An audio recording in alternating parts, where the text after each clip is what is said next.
In 1953, in a sun-bleached palace in Madrid, an American ambassador and a Spanish foreign minister signed a deal that should never have happened.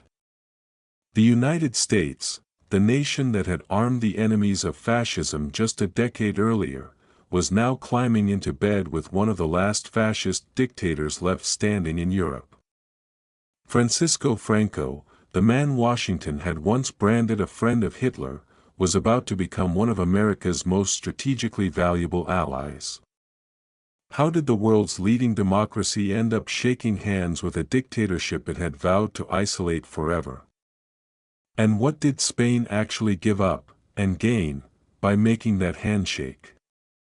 This is the story of how ideology lost to geography, how a banished nation clawed its way back into the community of powers, and how Spain and America built a partnership that would outlast the Cold War, survive a king, a revolution, and a return to democracy, and still shapes the Mediterranean balance of power today. The story of Spanish-American political cooperation does not begin with friendship. It begins with ruins, suspicion, and a country that the rest of the world had agreed to pretend did not exist. When the Second World War ended in 1945, the victorious Allies turned their gaze toward the regimes that had aided Hitler and Mussolini, and Francisco Franco's Spain sat uncomfortably on that list. Franco had not formally joined the Axis. He had kept Spain technically neutral, careful enough to avoid the kind of declaration of war that doomed other fascist-aligned states. But neutrality on paper meant little when measured against his actions. Franco had signed friendship agreements with Nazi Germany. He had allowed Spanish volunteers, the so-called Blue Division, to fight alongside the Wehrmacht against the Soviet Union on the Eastern Front. He had sold Spain's wolfram, a critical mineral for hardening steel used in weapons manufacturing, to German industry throughout the war, prioritizing the Axis war machine even as Allied diplomats pleaded and threatened. To the men who had just spent years fighting fascism across two oceans, Franco was not a neutral bystander. He was a fellow traveler who had been lucky enough to stay out of uniform. So when the war ended, the punishment came quickly, even if it never escalated into the kind of military occupation that befell Germany or Italy. In December 1946, the newly formed United Nations General Assembly passed a resolution condemning Franco's government, recommending that member states withdraw their ambassadors from Madrid and bar Spain from international organizations. France, sharing a long and contentious border with Spain, went further, sealing that border entirely in 1946 after Franco's regime executed a Spanish resistance fighter and former French resistance member named Cristino García Granda. For a brief window in the late 1940s, Spain stood almost entirely outside the post-war order, not invaded, not partitioned, but exiled. Franco's Spain became a pariah state, a fascist relic in a world that wanted, desperately, to move past fascism. For Franco himself, this isolation was both an insult and, paradoxically, useful. Internally, he framed the punishment as proof of an international conspiracy against Catholic, anti-communist Spain, a narrative that helped him consolidate support among the nationalist, military, and clerical factions that had backed his side in the Spanish Civil War. But isolation also carried real economic costs. Spain in the late 1940s was a devastated, impoverished country, still scarred by a civil war that had killed hundreds of thousands and left its economy gutted. Franco's economic policy of autarky, an attempt at near-total self-sufficiency, was failing to produce growth, and Spain badly needed access to international trade, credit, and aid. The Marshall Plan, the enormous American program rebuilding Western Europe, explicitly excluded Spain. Franco watched as billions of dollars flowed into France, Italy, and West Germany, while Spain remained shut out, not because of resources or strategic location, but because of what kind of government it had. What changed everything was not Spain. It was the rest of the world, and specifically, the rapid curdling of the wartime alliance between the United States and the Soviet Union into what would become known as the Cold War. By 1947, the unity that had defeated Hitler was disintegrating. President Harry Truman began speaking openly of a world dividing into two camps, a free world aligned with democratic capitalism, and a communist bloc under Soviet domination. The ideological map of the post-war world was being redrawn, and as it redrew itself, an uncomfortable question began to surface in Washington's strategic planning rooms. If a Soviet attack on Western Europe ever came, where would American and Allied forces find secure bases, especially ones positioned to control the Western Mediterranean and guard the approaches to North Africa?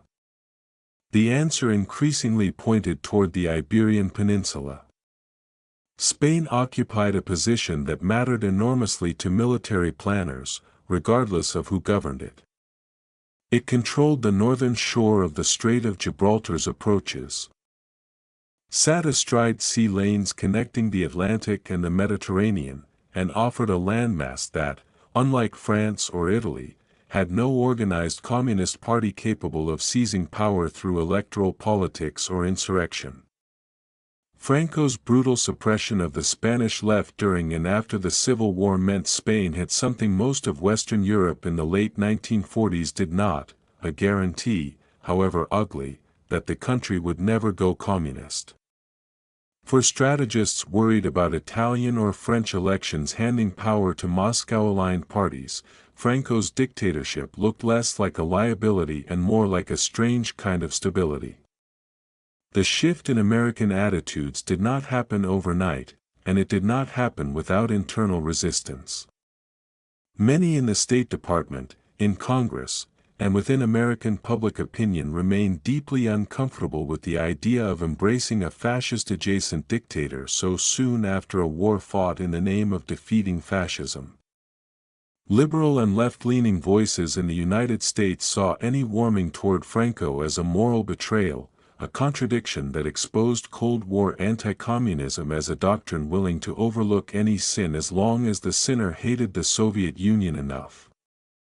But the strategic logic, championed by military planners and an increasingly influential bloc in Congress, steadily won out over moral objections. By November 1947, the United States used its influence to block a renewed UN condemnation of Franco's government, a quiet but significant signal that Washington's calculus was shifting.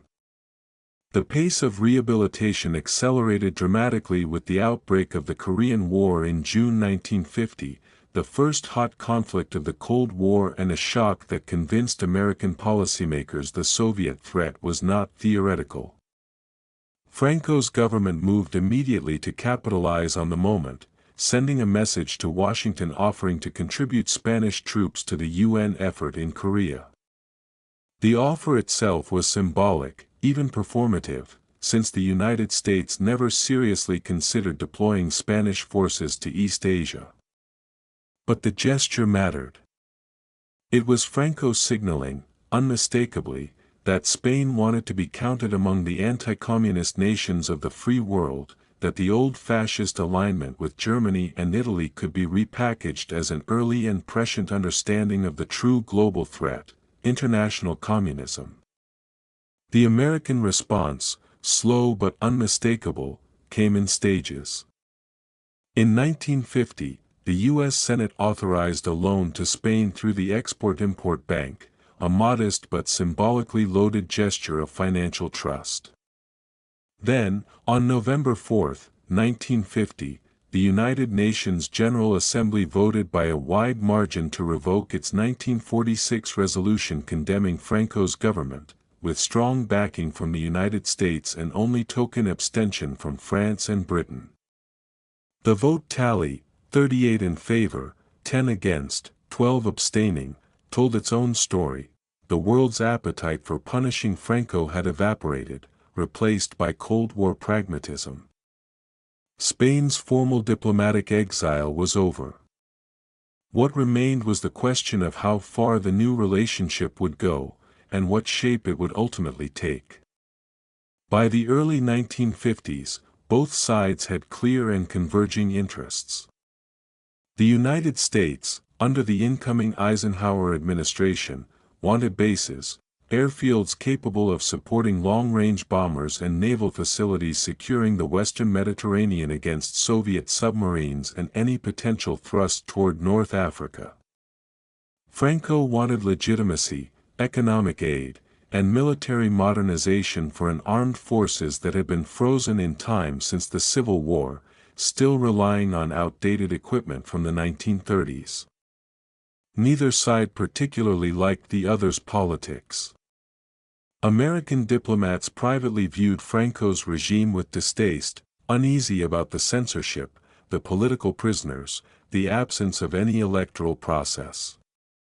Franco, for his part, remained suspicious of American liberal democracy, Protestant cultural influence, and the implicit threat that closer ties might eventually require political liberalization he had no intention of granting. But strategic necessity has a way of overriding distaste. And by 1953, negotiators from both governments were sitting down in Madrid to hammer out an agreement that would define Spanish-American relations for a generation. What emerged from those negotiations would not be a full alliance. Spain was conspicuously excluded from NATO, the institution founded in 1949 to bind Western democracies into mutual defense, precisely because NATO's founding members, including Britain and France, refused to extend membership to a fascist dictatorship, regardless of its anti-communist credentials.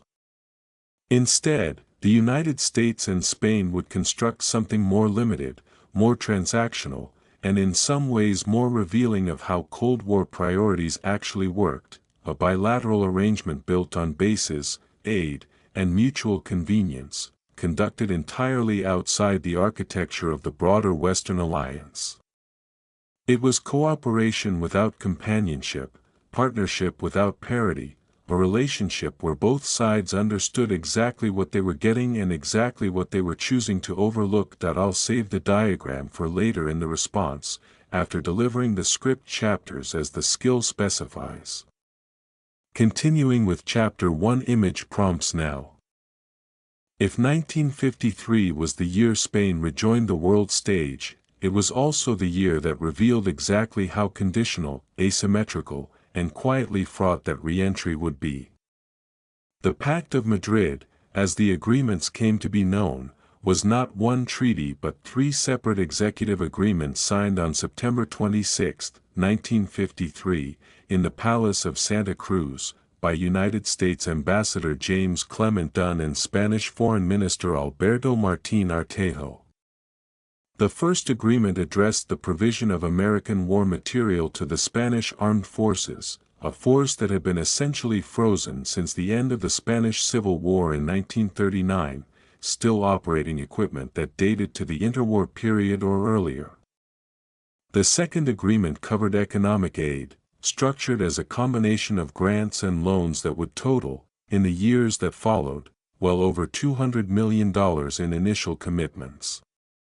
The third agreement, the one that mattered most strategically, established American military bases on Spanish soil, Naval Station Rota on the Atlantic coast near Cadiz, and a network of air bases including Torrejon near Madrid, Zaragoza in the northeast, and Moron in the south.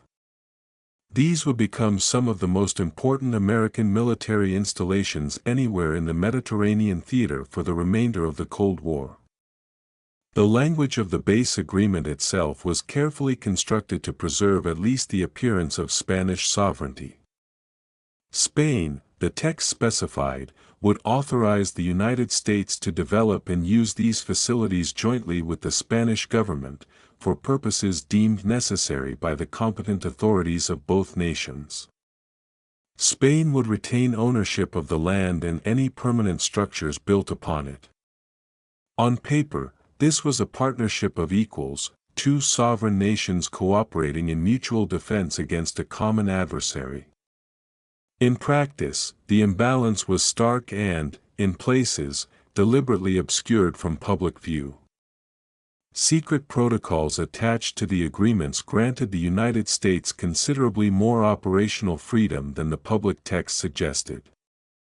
American forces maintained effective exclusive control over the bases on a day-to-day basis, even though Spanish flags flew above them and Spanish law nominally governed the surrounding territory. In the event of a nuclear confrontation with the Soviet Union, the agreements obligated the United States merely to inform the Spanish government of its actions involving the bases, not to seek prior consultation or approval. This was an enormous concession from Franco, effectively placing Spanish territory at risk of becoming a target in a nuclear exchange without Madrid having any real say in how or when American forces operating from Spanish soil might trigger that risk. For a regime that had spent years cultivating an image of fierce, uncompromising national sovereignty, the secret terms of the Pact of Madrid told a different story. Why would Franco accept such lopsided terms? The answer lay in what Spain received in return, and in how desperately Franco's government needed it. Spain in 1953 remained economically fragile, its industrial base outdated, its currency weak, its access to international credit minimal. The aid promised under the pact, even though it arrived more slowly and in smaller amounts than Franco's negotiators had hoped, represented Spain's first significant economic lifeline from a major Western power since the end of the Civil War. Just as importantly, the agreement carried enormous symbolic value. An American president, however reluctantly, was now treating Franco's government as a legitimate negotiating partner, willing to put ink to paper and shake hands in the Palace of Santa Cruz rather than continuing to treat Spain as an embarrassing relic to be quarantined.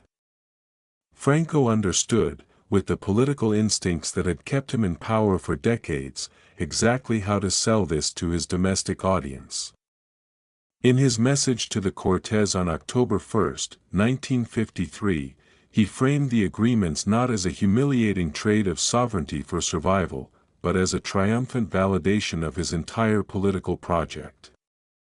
Spain, he declared, had undertaken to cooperate closely with the United States while maintaining its own ideology intact and its sovereignty incorruptible, inaugurating what he called a policy of stable friendship between the two nations.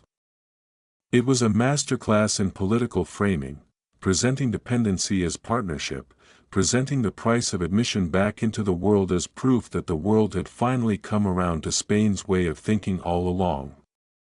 Not everyone in Spain accepted this framing. The traditional political opposition, the anarchists, socialists, and Republicans who had fought against Franco in the Civil War and who remained, even in exile or underground, a persistent thorn in the regime's side, viewed the agreements with predictable hostility. For them, the American bases represented something far darker than strategic cooperation, the international rehabilitation and entrenchment of a dictatorship they considered illegitimate from its founding. Every dollar of American aid, every joint military exercise, every diplomatic handshake, was in their eyes a betrayal by Washington of the democratic principles it claimed to champion, principles that had once led the United States to treat Franco's Spain as an international pariah. International criticism followed a similar pattern. In Britain, Labour politician Aneurin Bevan publicly criticised the timing and substance of the agreements during parliamentary debate in May 1953, framing the deal as a reward for a regime that NATO itself had refused to admit precisely because its leading members, Britain and France among them, found Franco's continued rule morally and politically unacceptable. The contradiction was glaring and difficult to paper over. The United States was building one of its most important Cold War alliances with a government that its own NATO partners considered too disreputable to formally join the alliance. Spain would spend the better part of 3 more decades in this strange diplomatic limbo, militarily entangled with the West through bilateral arrangements, yet excluded from the institutional structures, like NATO, that defined Western collective security. For American policymakers, the contradiction was, if not comfortable, at least manageable, because it served a concrete strategic purpose. The bases in Spain gave the United States Air Force long-range bomber capability deep into the Mediterranean and provided the Navy with a critical refueling and resupply point at Rota, positioned to monitor and contest Soviet naval movement through the Strait of Gibraltar. As the decade progressed and American strategic planning increasingly focused on nuclear deterrence and the need for global basing networks capable of supporting bomber and later missile forces, Spain's value only grew. Despite ideological discomfort, despite criticism from allies and domestic critics alike, the Eisenhower administration concluded, and successive administrations would continue to conclude for years afterward, that Spanish bases were simply too valuable to abandon over questions of regime legitimacy. The Cold War, again and again, proved itself a conflict where strategic logic consistently outmuscled ideological consistency, and nowhere was that clearer than in the quiet, carefully worded agreement signed in Madrid's Palace of Santa Cruz in September 1953. The death of Francisco Franco on November 20, 1975, was one of the most anticipated events in European political history. For decades, opposition figures in Spain and diplomats across the Western world had quietly been asking the same question: what happens when Franco finally dies? Would Spain collapse into renewed civil conflict? Would the military, that pillar of Francoist power, refuse to accept any fundamental change to the regime it had spent 40 years defending?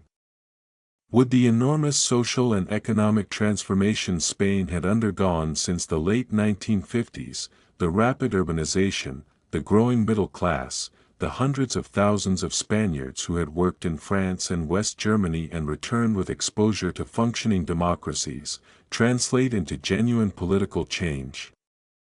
Or would it all unravel at the seams?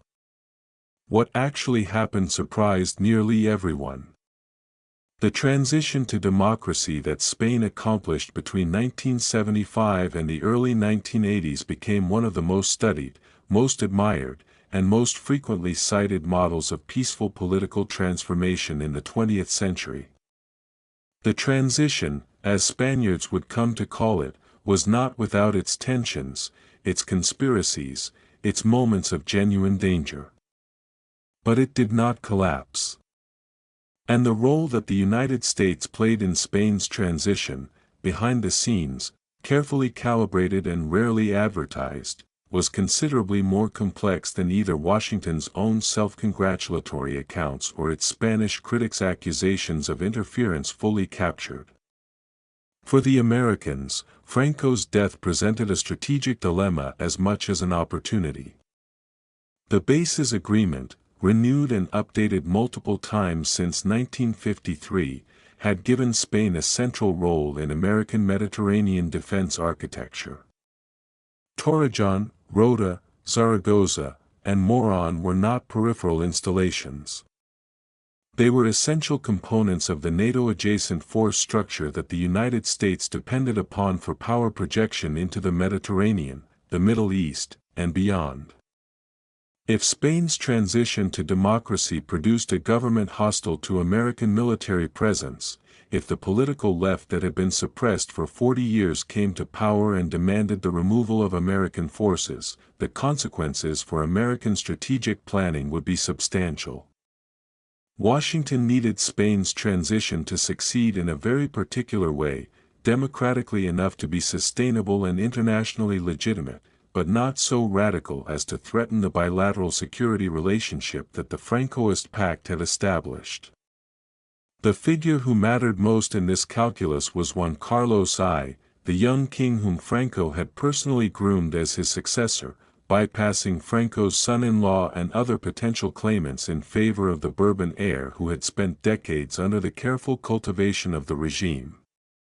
When Juan Carlos assumed power after Franco's death, many in the Spanish opposition, and many foreign observers, expected him to function as a conservative caretaker of Francoism with a crown on top. What happened instead was one of the most consequential acts of political courage in modern Spanish history. Juan Carlos, operating with the calculated patience of someone who had spent his entire adult life waiting for this moment and thinking about what to do with it, began dismantling the system he had been selected to preserve. The key to the transition was the principle of reform from within, rather than rupturing the Francoist legal and institutional framework by brute force, which would have risked provoking a military coup. The king and his appointed reformers worked to transform the regime into a democracy using the regime's own procedures. The architect of this process was Adolfo Suárez, a former Francoist official of relative obscurity whom Juan Carlos unexpectedly appointed as prime minister in 1976 over the objections of the very political class that expected to inherit the post-Franco order.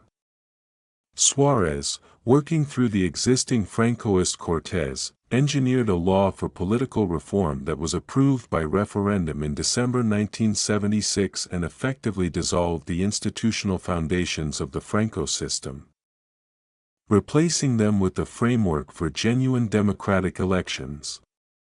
Throughout this period, the United States government maintained close and sometimes complicated relationships with multiple actors simultaneously. The Ford and Carter administrations, and the State Department under Secretary Henry Kissinger and his successors, were deeply invested in the outcome of Spain's transition, not primarily for ideological reasons but for strategic ones. The bases had to be protected. A new defense agreement had to be negotiated with whatever government emerged from the transition, and that government, being democratically accountable to a Spanish public that was simultaneously proud of its sovereignty and deeply ambivalent about hosting American military installations, was going to drive a much harder bargain than Franco ever had. Washington understood this, and it understood that the price of Spanish democracy would be a more equal, more demanding bilateral relationship. The renegotiation of the defense agreement played out over several years and illustrated the changed dynamics with uncomfortable clarity. Spain, now moving toward NATO membership, which it would formally achieve in 1982 under the new socialist government of Felipe González following a contested public debate, was no longer willing to accept the kind of asymmetrical arrangement that Franco had signed in 1953. Spanish negotiators pushed for clearer limits on American operational autonomy at the bases, for greater Spanish involvement in decisions about how the installations would be used, and for economic compensation that more accurately reflected the market value of the strategic access Spain was providing. The days when Washington could treat Spanish territory as a budget acquisition for the price of surplus military equipment and modest economic aid were finished. But the relationship survived. It survived the transition, survived the arrival of a socialist government, survived intense domestic debate over NATO membership, and survived even a genuine political rupture, the attempted military coup of February 23, 1981, when Lieutenant Colonel Antonio Teguero led a group of paramilitary civil guards in storming the Congress of Deputies at gunpoint, holding Spain's parliament hostage for nearly 18 hours in a direct attempt to reverse the democratic transition. The coup attempt failed, critically, because Juan Carlos refused to support it, broadcasting a personal appeal to the Spanish people and the military in the early hours of the morning on February 24, making unmistakably clear that the Crown opposed the action and demanding that constitutional order be restored. The coup collapsed. But for those hours, the entire edifice of Spain's democratic transition, and with it the bilateral relationship with Washington that depended on that transition succeeding, hung in genuine jeopardy. American reaction to the coup attempt was carefully managed and diplomatically notable. Washington publicly endorsed constitutional order in Spain, a position that was both correct and strategically self-interested, since a military government reversing Spain's democratization would have made the bases politically toxic and any renewal of the defense relationship nearly impossible. The State Department statements were measured, deliberately avoiding any tone that might be interpreted as American interference in Spanish internal affairs, while making absolutely clear that the United States' position was in favor of the democratic process. It was, in its way, a model of how Washington handled the tension between its democratic rhetoric and its strategic interests when, for once, the two happened to be aligned. By the mid-1980s, Spain was a consolidated democracy, a NATO member, and preparing for full accession to the European Economic Community, which it would achieve in January 1986. The bilateral relationship with Washington had been renegotiated on more equal terms. The bases remained, though their role would evolve significantly with the end of the Cold War. And Spain had completed, in barely a decade, one of the most remarkable transformations in modern European political history. From fascist dictatorship to functioning liberal democracy, without the kind of violent rupture that had torn the country apart in the 1930s. The relationship with the United States had helped make that transition possible, not through democratic idealism, but through the strategic patience of an ally that needed Spain stable, prosperous, and cooperative more than it needed Spain governed in any particular way. The end of the Cold War, announced not by treaty but by the collapse of the Berlin Wall in November 1989 and the dissolution of the Soviet Union in December 1991, raised a question that applied to almost every strategic relationship the United States had built during the previous 4 decades. Now that the adversary that had justified everything was gone, what justified the relationship itself? For the Spanish-American partnership, the question was particularly acute. The entire architecture of cooperation since 1953 had been built on a single strategic premise, that Soviet power, Soviet submarines in the Atlantic, Soviet bombers capable of reaching Western Europe, Soviet ambitions in North Africa and the Middle East, required American forces to be based in Spain, close to the Strait of Gibraltar, positioned to interdict and respond. Remove the Soviet threat, and the logic that had carried this relationship through a fascist dictatorship, through a democratic transition, through contested renegotiations and domestic Spanish politics, suddenly needed a new foundation. What emerged in the post-Cold War period was, in some ways, a more mature and more equal partnership than anything that had existed before, precisely because it now had to be justified on its own merits rather than on the brute necessity of Cold War geography.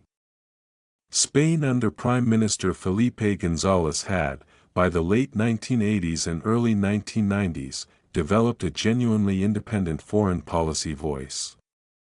González's socialist government was not reflexively anti-American, but it was also not the kind of junior partner that had characterized the Franco years or even the early transition governments. Spain was a consolidated democracy, a full member of both NATO and the European Community, a country with its own regional interests in Latin America and the Mediterranean world, and a government accountable to a public that had opinions about where Spain stood in relation to American power. The post-Cold War renegotiation of Spanish-American cooperation found its most concrete expression in the continued transformation of the military relationship. American forces in Spain were significantly drawn down during the 1990s, with the closure of several installations and a reduction in the total American military footprint. Torrejón Air Base, once one of the most important American air facilities in Europe, was handed over to the Spanish Air Force in 1992 as part of this consolidation, a symbolic moment that illustrated how far the relationship had traveled since the days when an American general could effectively run a major strategic installation on Spanish soil with minimal consultation. What remained, particularly Naval Station Rota, was rationalized and modernized, evolving toward a role focused less on Cold War deterrence and more on the kinds of power projection, logistics support, and naval operations that would define American engagement with the broader Mediterranean and Middle East region in the coming decades. The September 11 terrorist attacks of 2001 introduced a new and complicated chapter in Spanish-American cooperation, one that began in shared purpose and ended in a diplomatic rupture that neither side fully anticipated. In the immediate aftermath of the attacks, Spain, like virtually every NATO ally, expressed solidarity with the United States and supported the American campaign in Afghanistan. The government of Prime Minister José María Aznar, a conservative from the center-right Popular Party, positioned Spain as one of Washington's closest European allies in the emerging global war on terror. Aznar was one of the leaders who participated in the Azores Summit of March 2003, alongside President George W. Bush and British Prime Minister Tony Blair, where the three governments signaled their intention to proceed with the invasion of Iraq regardless of whether the United Nations Security Council authorized military action. It was here that the Spanish-American relationship collided, for the first time in its history, with the raw force of democratic public opinion at its most intense. The decision to support the Iraq War was deeply unpopular in Spain. Polls showed that somewhere between 70 and 90% of the Spanish public opposed military intervention in Iraq. One of the highest opposition rates in any country in the world. Massive street demonstrations swept Spanish cities in February 2003, with protesters in Madrid, Barcelona, and Seville numbering in the hundreds of thousands, part of the largest coordinated global anti-war protests in history. Aznar's government, committed to its alliance posture with Washington, pressed ahead regardless, dispatching Spanish troops to Iraq after the fall of Baghdad. Then, on the morning of March 11, 2004, 3 days before Spain's scheduled general election, a series of coordinated bomb attacks struck 4 commuter trains in Madrid, killing 191 people and wounding close to 2,000 more. It was the deadliest terrorist attack in European history since the 1988 Lockerbie bombing, and it happened in the charged political atmosphere of an election campaign that was already dominated by the Iraq War. The Aznar government's initial response, blaming the attacks on the Basque separatist organization ETA before evidence clearly pointed to al-Qaeda-linked perpetrators, was perceived by much of the Spanish public as a politically motivated attempt to deflect attention from the consequences of the Iraq War decision. 3 days after the bombings, Spanish voters turned out in large numbers and handed Aznar's Popular Party a stunning electoral defeat, bringing to power the Socialist Party under José Luis Rodríguez Zapatero, who had campaigned on a promise to withdraw Spanish troops from Iraq. Zapatero fulfilled that promise within weeks of taking office. Washington was furious. The Bush administration viewed Spain's troop withdrawal as a capitulation to terrorism, a signal to al-Qaeda that violence could change democratic election outcomes and military policy.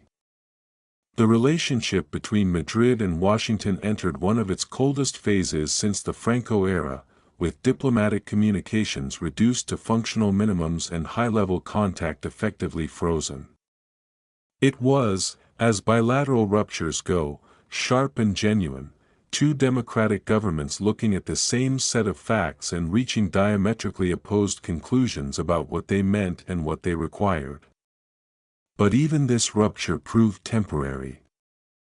The structural foundations of Spanish-American cooperation, the bases, the intelligence sharing, the joint exercises, the economic and cultural ties, the shared membership in NATO and other multilateral institutions, proved more durable than the political disagreement over Iraq. When José María Aznar's successor governments and the Obama administration that replaced the Bush team both sought to rebuild the transatlantic relationship, Spain and the United States were natural partners in the effort. Rota became, in the Obama and subsequent administrations, the home of an important American ballistic missile defense installation as part of NATO's European phased adaptive approach, placing Spain once again at the center of American strategic architecture in Europe, not because of Cold War necessity this time, but as a deliberate choice by a democratic Spain that had decided that hosting this capability served its own interests as a NATO ally and a Mediterranean power. By the 2010s and 2020s, the Spanish-American relationship had evolved into something that neither the architects of the 1953 pact nor the critics who denounced it could entirely have imagined: a genuine partnership between two democracies with overlapping but not identical interests, capable of disagreement, capable of rupture, but grounded in institutional ties, shared alliance membership, and a century's worth of accumulated cooperation that gave it resilience no bilateral crisis had yet managed to destroy. Spain remained one of America's most important strategic partners in southern Europe, a critical node in NATO's southern flank, a country whose history with Washington encapsulated, in compressed and vivid form, almost everything the Cold War had been, and almost everything the post-Cold War world was still trying to work out. From Franco's palace to a democratic parliament, from bases built on strategic desperation to missile defense installations chosen by democratic consent. The story of Spain and America was ultimately the story of how two nations, starting from a deeply compromised foundation, had found their way, imperfectly and sometimes painfully, to something more like the partnership that neither side had been honest enough to claim it was building back in September 1953.